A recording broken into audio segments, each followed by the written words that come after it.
Bonsoir à tous. À la une de ce journal, la dégradation des infrastructures routières exaspère les populations résidentes dans la capitale économique du Cameroun.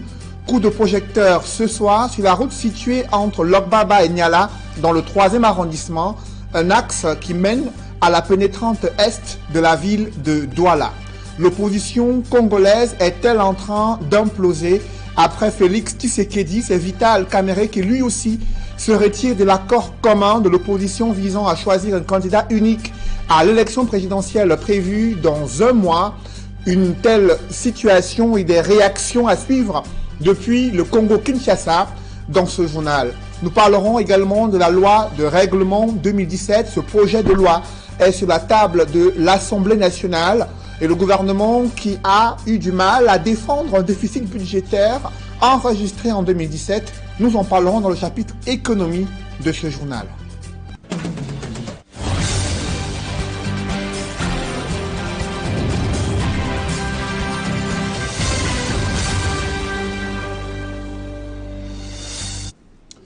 Merci de suivre cette édition complète de l'information sur Equinox Télévision.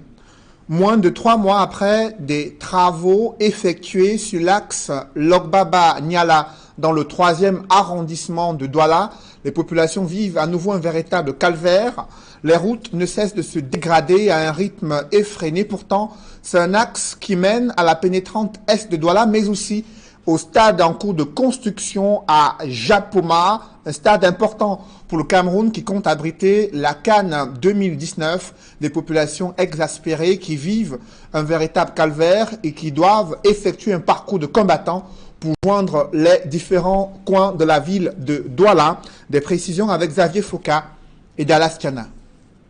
À quelques heures de l'arrivée des émissaires de la CAF à Douala pour la dernière visite d'inspection des infrastructures en rapport avec l'organisation de la CAN 2019, l'une des voies d'accès au stade Japoma, qui part de Lokbaba passant par Niala, est toujours en état de délabrement avancé. La route,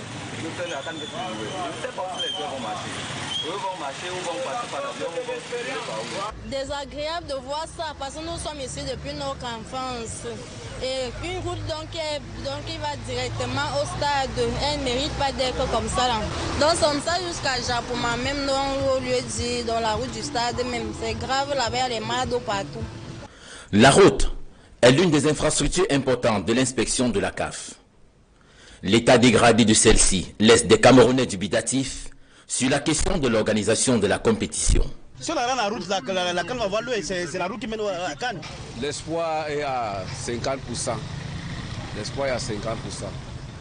Le temps est très court.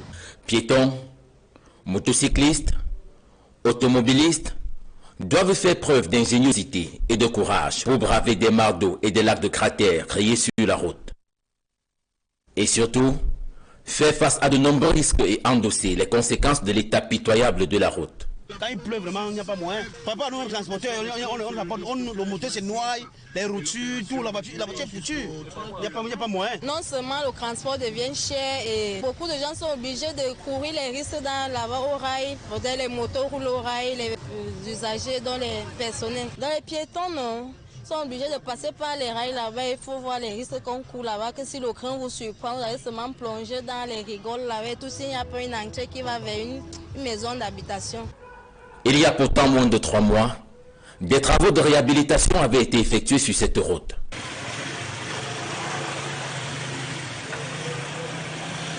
Elle s'est rapidement gradée sous l'effet conjugué de la qualité des travaux et des intempéries. La pouzzolane retrouvée sur cette voie au niveau de... C'est un rebondissement dans le bras de fer judiciaire entre la communauté urbaine de Douala et certains de ses délégués de personnel suspendus depuis plusieurs mois. Il y a le conseil d'arbitrage de la Cour d'appel du littoral qui tranche en faveur de ces délégués du personnel, demandant leur réintégration au sein de la communauté urbaine de Douala, une décision qui n'a pas encore été respectée jusqu'à cette heure. Des précisions avec Eukwa Claude, Mitterrandam et Sylvestre Hippolyte Zangao. C'est d'un pas rassuré que Charlie Ekanga, l'un des 11 délégués du personnel de la communauté urbaine de Douala, suspendu le 10 octobre 2017 par Fritz Ntone, marche désormais dans les rues de la capitale économique. Il se réjouit de la décision rendue par le conseil d'arbitrage de la Cour d'appel du littoral le 27 septembre dernier. La première décision, c'est que le juge a demandé que nous soyons réintégrés en qualité de délégué du personnel. La deuxième décision, c'est que l'on procède au paiement de nos salaires, primes et indemnités relatives à cette période jusqu'à la période d'exécution de la décision. La troisième décision, c'est que la Cour s'est déclarée incompétente pour statuer en matière de rétablissement de l'assurance. Et la quatrième décision, c'est qu'il y a une astreinte de 20 000 francs par jour à compter du prononcé du jugement qui sera en train de courir. Cependant, près de 2 mois après, la décision n'est pas toujours appliquée par le délégué du gouvernement auprès de la communauté urbaine de Douala. Nous attendons que monsieur le délégué du gouvernement, en posture de républicain, puisse s'exécuter, respecter la décision de justice. Nous allons continuer le combat, nous allons attirer l'attention de tous ceux qui sont en charge de gérer la chose publique, c'est-à-dire monsieur le préfet, le gouverneur et même le Premier ministre qui, en janvier dernier, nous avait adressé une correspondance où il disait qu'il ne pouvait pas interférer dans une affaire qui était en justice. Alors maintenant que la justice a rendu son verdict, nous attendons que la justice soit faite. Joint au téléphone, Fritz Ntone n'a pas souhaité faire de déclaration. Les délégués du personnel, quant à eux, continuent de croire que l'objet de leur suspension violait la loi. Depuis pratiquement 2012, nous n'avons pas véritablement la couverture sanitaire. On a une couverture saltatoire, comme je l'ai expliqué, c'est-à-dire on a assuré un coup pour 2 mois, on est non assuré pour 6 mois, ainsi de suite. Résultat des courses, il y a des collègues qui sont décédés, il y a les parents de ces collègues qui sont décédés. Et nous, en tant que délégués du personnel, nous avons ouvert le dialogue avec le patron qui n'a pas su entendre raison. Et la procédure de grève ayant été lancée, la grève a été effectivement organisée le 10 avril. Et le même 10 avril, nous avons été suspendus de nos fonctions. On est en 2017. Après cette suspension, le délégué du gouvernement auprès de la communauté urbaine de Douala se réfère à l'inspection du travail pour demander le licenciement des délégués du personnel.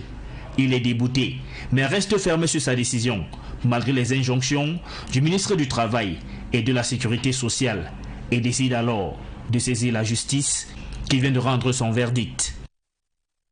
En bref, à présent, les images de l'arrestation d'un présumé gang de malfrats qui s'émet la terreur dans le 5e arrondissement de Douala. C'est une opération menée par la gendarmerie. Ils étaient, selon les forces de la gendarmerie, spécialisés dans les braquages à main, armés, également dans les stations-service.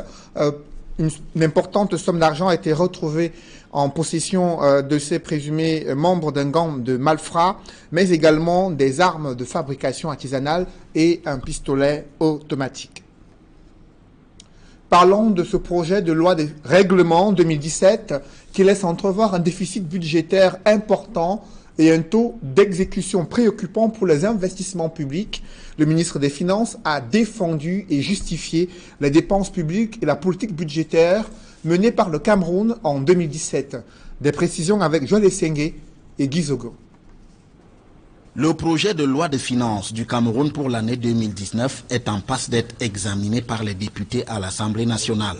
Mais avant d'y arriver, il y a les prémices dans l'examen de la loi des règlements portant sur les conditions d'exécution du budget d'il y a 2 ans.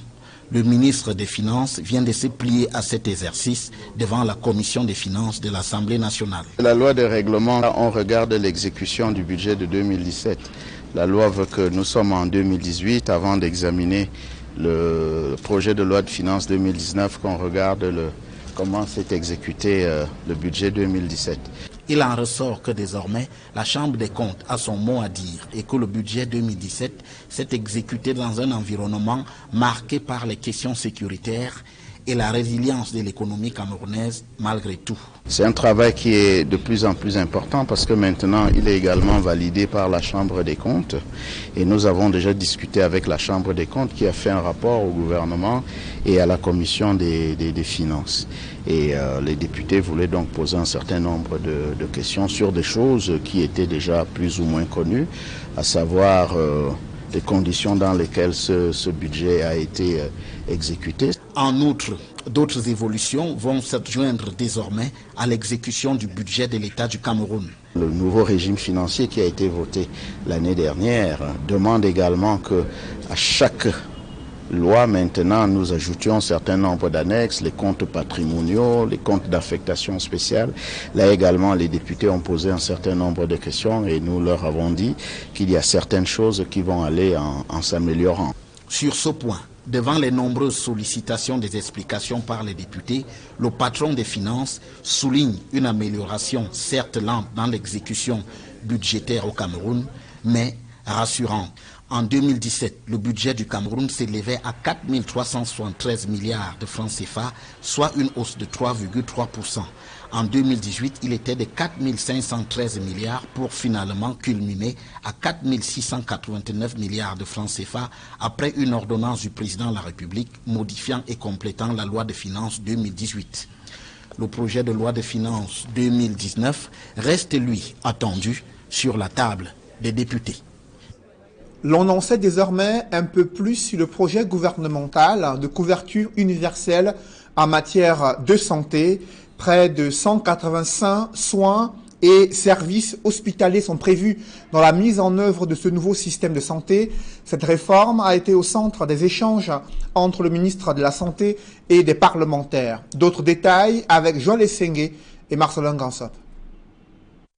On en sait un peu plus sur la couverture santé universelle, annoncée pour la première fois par le président de la République le 31 décembre 2011. Il y a des principes qui ont gouverné nos réflexions. D'abord, il y a le principe d'équité. Il faut une équité dans l'accès aux soins, c'est-à-dire que personne ne doit être exclu des soins dès le moment où on est dans le paquet de base. Équité également dans les contributions, ce qui voudrait dire que ceux qui gagnent plus paient plus, ceux qui gagnent moins paient moins. Mais vous avez tous accès au même niveau de soins. Deuxièmement, donc la solidarité. Solidarité en ce sens que nous devons tous être dans ce dispositif. Il n'y a pas d'exclusion. 7 ans après, l'on est déjà fixé sur la typologie des soins à couvrir. Toutes les maladies du monde ne pouvaient pas être prises en charge. Donc nous avons réfléchi à un paquet de 185 services et soins et avec 110 sous-interventions. Donc c'est ce paquet de base-là qui sera implémenté au départ. Mais dans ce paquet de base, nous trouvons tous les soins qui sont donnés dans un centre de santé intégré et dans un centre médical d'arrondissement. Et nous trouvons des soins complémentaires qui sont donnés à l'hôpital de district. C'est donc dire que quasiment 70% de nos problèmes sont réglés dans cette couverture santé universelle. Sauf que la mise en œuvre n'est pas pour demain.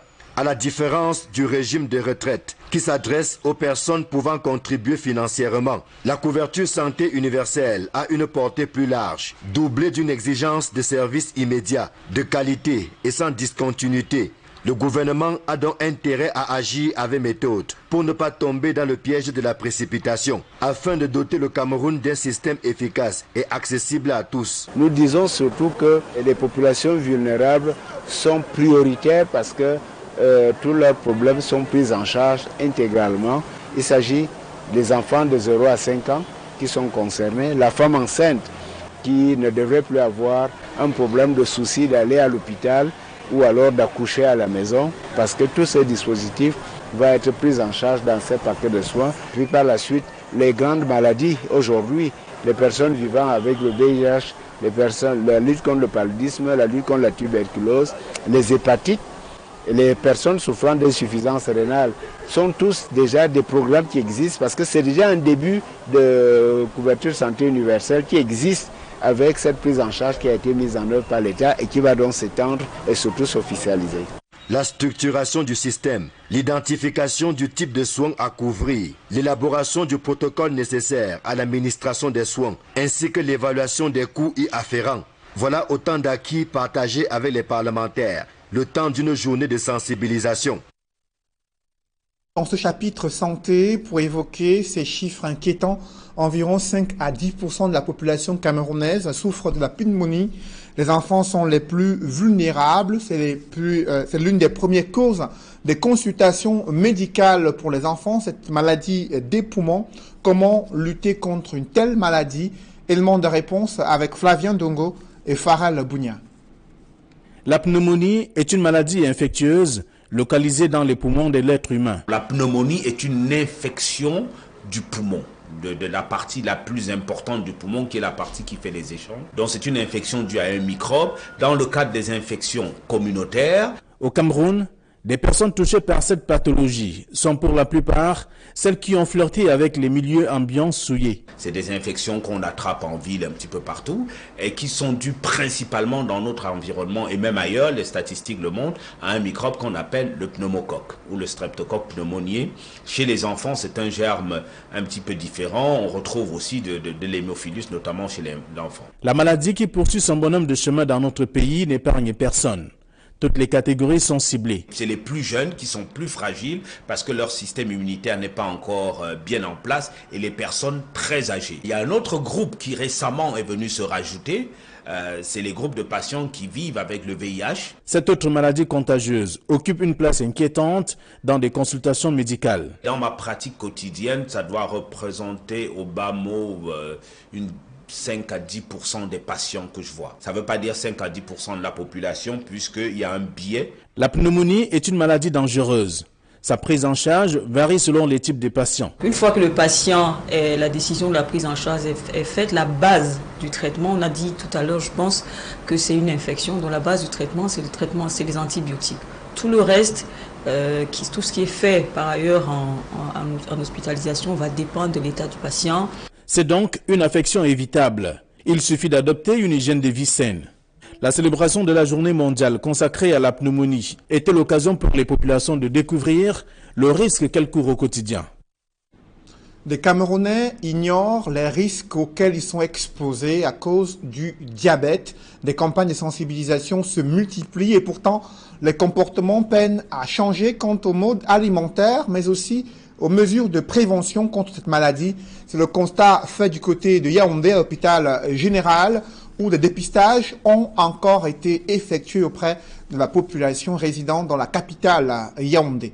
Des précisions dans ce reportage que signe Aïk Cyril. Avec un taux de prévalence de 4,5% en zone urbaine et 3,5% en zone rurale, le diabète constitue une réelle menace pour la santé au Cameroun. Ça veut dire que si on prend 100 personnes au hasard, on a de fortes chances en ville d'avoir 4 malades diabétiques, ou 5. En zone rurale, si on prend 100 malades au hasard, 100 personnes au hasard, on peut avoir 3 malades diabétiques parmi ces personnes en zone. Donc c'est un problème et cette prévalence-là va s'accroître avec l'évolution de la société, avec le temps, puisque le diabète sera une épidémie grave d'ici l'an 2025. Il est urgent de prendre des mesures pour prévenir et limiter la progression de la maladie. À l'hôpital général de Yaoundé, une campagne de dépistage et d'information est organisée à l'intention des patients. Ceux ou celles qui ont des paramètres glycémiques tensionnels anormaux, ceux-là sont directement pris en charge, n'est-ce pas, par les confrères qui sont à l'intérieur, n'est-ce pas, qui donneront ensuite des conseils et une éventuelle consultation pour la meilleure prise en charge et le suivi des patients. Un lecteur glycémique est offert gratuitement aux malades dont les moyens financiers sont limités. Les organisateurs étendent la sensibilisation au personnel médical et paramédical dont il faut renforcer les capacités pour une meilleure prise en charge. C'est ce personnel qui prend en charge les malades diabétiques. Donc il va avoir des notions, des symptômes, des complications et des traitements simples du diabète. C'est pour ça que cette formation est destinée à ce personnel médical et paramédical. Vous savez qu'en médecine, il faut apprendre tous les jours. Il n'y a pas de carence dans leur formation, mais il y a des idées nouvelles. Donc on doit leur inculper ces idées nouvelles, ces pratiques nouvelles pour la meilleure prise en charge du malade. La famille et le diabète, c'est le thème de la 128e journée mondiale du diabète. Pour cette célébration, une conférence débat ouverte au grand public est prévue ce 14 novembre à l'hôpital général de Yaoundé. Après la protestation des enseignants titulaires du doctorat PhD devant le ministère de l'Enseignement supérieur, le président de la République ordonne un recrutement spécial de 2000 enseignants dans les universités d'État. Ce programme concerne les Camerounais titulaires du doctorat PhD résidant au Cameroun ou à l'étranger. Un recrutement spécial qui doit se dérouler sur 3 ans En 2019, une première vague de 1000 enseignants doit être recrutée. En 2020, 500 autres enseignants et 2021 pour la dernière vague. C'est une décision du président de la République rendue publique par le secrétaire général à la présidence de la République. Dans l'escale internationale, l'opposition congolaise est-elle en train d'imploser à l'approche de la présidentielle? Après Félix Tshisekedi, c'est au tour de Vital Kamerhe de retirer sa signature de l'accord commun de l'opposition. Cette volte-face suscite de vives réactions au Congo-Kinshasa. Des précisions avec Eric Martial Ndiomo. Félix Tshisekedi de l'UDPS et Vital Kamerhe de l'UNC, les deux principaux poids lourds de la coalition dénommée la Mouka, ont décidé de claquer la porte à ce regroupement. Moins de 24 heures après avoir paraphé les documents consacrant cette coalition historique, les deux géants de la scène politique congolaise ont décidé de faire volte-face sous la pression, disent-ils, de leur base. Les militants et sympathisants des deux géants ont vivement manifesté contre le non-choix de l'un d'eux comme le candidat unique de l'opposition en République démocratique du Congo en vue de la présidentielle du 23 décembre prochain. À travers des protestations de divers ordres, ils ont marqué leur désapprobation sur le choix de Martin Fayulu qui pour eux était une garantie d'échec de l'opposition. Sous la pression de cette base, Félix Tshisekedi a dit ne pas vouloir se suicider politiquement en respectant l'accord de Genève.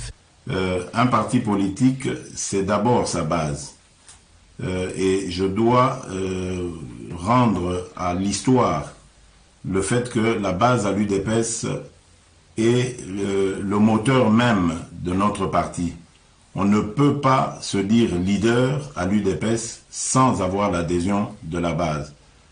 Tout mon engagement, tous les sacrifices que j'ai consentis au cours de ma vie politique, je les fais pour et au nom de cette base.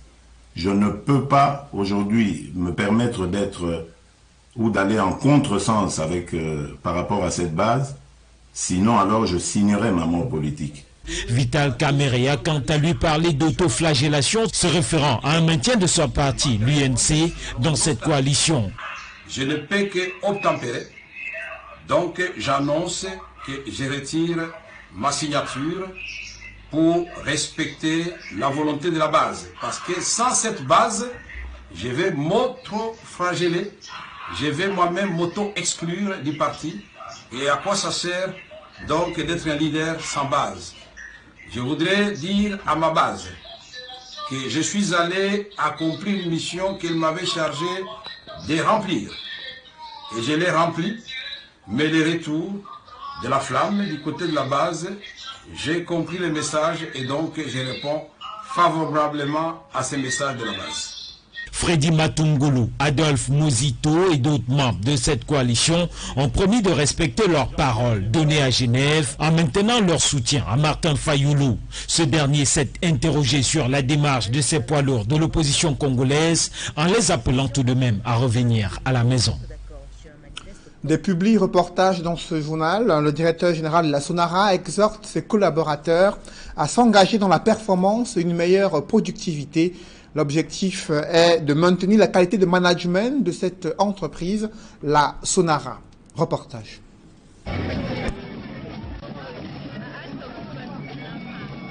Ou promu à la Sonara. Ces derniers ont été officiellement installés dans leurs fonctions au cours d'une cérémonie courue à la Sonara à Limbi. Plusieurs administrations ont été touchées par les récentes décisions du directeur général. Entre autres, la commission interne de passation des marchés, le comité d'arbitrage et de recours, la direction de l'administration et des ressources humaines, le conseiller technique. À tous, le directeur général de la Société nationale de raffinage a prescrit l'engagement sans borne pour l'atteinte des objectifs globaux. Il a par ailleurs rappelé les missions et les attentes concernant chacun des promus. Dès lors, vous pourrez me permettre d'attendre du président, des membres et du secrétaire de la commission interne de passation des marchés publics le respect scrupuleux des lois et règlements relatifs à la passation des marchés publics ainsi que du principe sacro-saint de transparence, d'objectivité et d'équité afin que la SONARA s'assure de la bonne exécution de son budget et préserve sa compétitivité dans ce monde de plus en plus concurrentiel. L'on note un rajeunissement important dans ces promotions à la SONARA. Plusieurs nouveaux promus ont d'ailleurs pris la pleine mesure des responsabilités qui sont désormais les leurs. Je suis nouvellement nommé chef service de la médecine du travail à la SONARA. Et mes fonctions, en fait, consistent à veiller à la santé et à la protection de la santé et de la sécurité de tous les employés de la SONARA, y compris les sous-traitants et leurs familles également. D'autres n'ont pas manqué de remercier le directeur général pour ce rajeunissement et ses promotions, promettant au-delà de tout de donner le meilleur d'eux-mêmes. J'ai été promu au rang de chef département communication. Mes premiers sentiments d'abord, c'est des sentiments du remerciement. Les remerciements à l'endroit de monsieur le directeur général de la SONARA. J'aimerais aussi dire merci d'abord même à Dieu Tout-Puissant, parce que sans Dieu rien n'est possible. J'aimerais remercier ma famille, mon épouse qui a toujours été là avec moi. À tout le personnel, le directeur général de la SONARA a dit attendre une disponibilité, une proactivité, une célérité dans le traitement des dossiers pour une synergie d'action qui place l'intérêt de l'entreprise en priorité. La fondation Orange Cameroun aménage une maison digitale pour donner aux femmes démunies des outils nécessaires à la maîtrise des nouvelles technologies, lesquelles sont indispensables pour leur insertion socio-professionnelle. Reportage. La Fondation Orange Cameroun apporte une fois de plus tout son soutien pour l'autonomisation réelle de la gente féminine.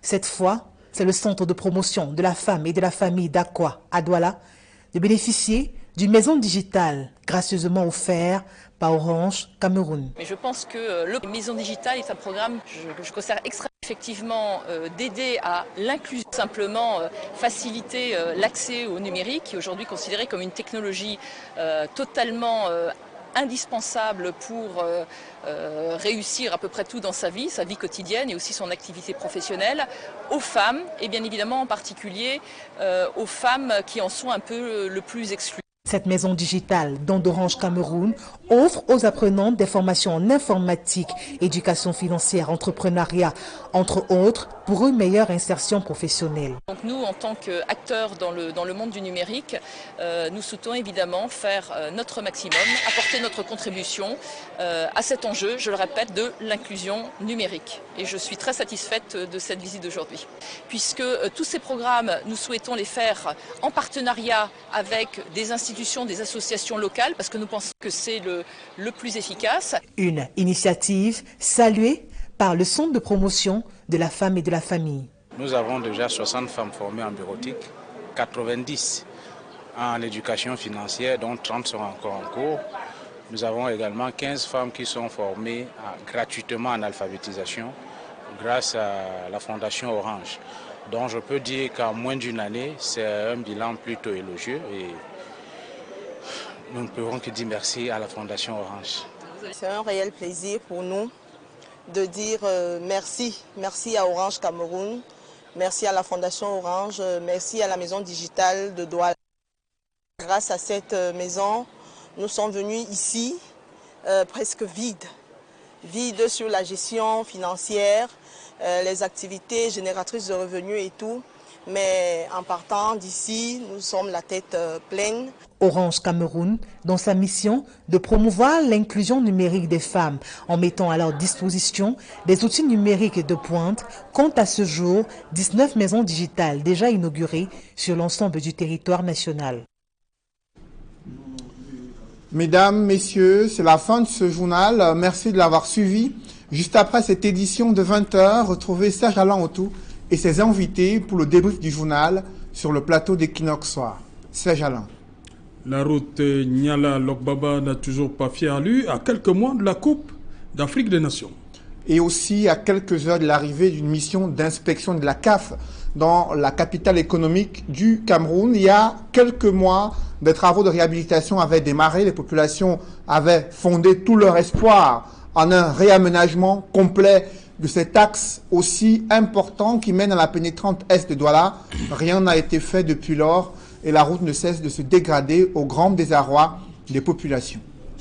Paul Biya recrute 2000 titulaires du doctorat PhD résidant au Cameroun et aussi dans la diaspora.